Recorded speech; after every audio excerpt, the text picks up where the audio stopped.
You know, I once lived a life of fear, doubt, negativity. I always felt that because of how I was raised, the circumstances of how I grew up, that I couldn't be like the people that I envisioned. I couldn't be like an Oprah Winfrey because I didn't have the money, I didn't have the resources, I didn't have any mentors. I didn't come from a family of entrepreneurs.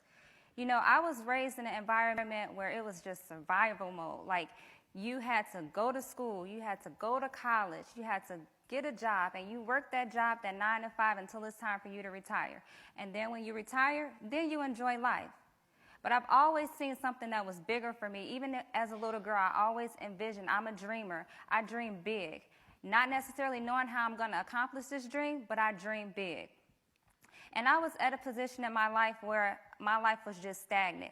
You know, I was working as a nurse. I worked as a nurse for 8.5 years before actually starting my own business. But I was unhappy and wondering why my life was stagnant. Why was I so unhappy? I would jump from job to job trying to find my happiness. And I had to realize that it wasn't the job that I was at.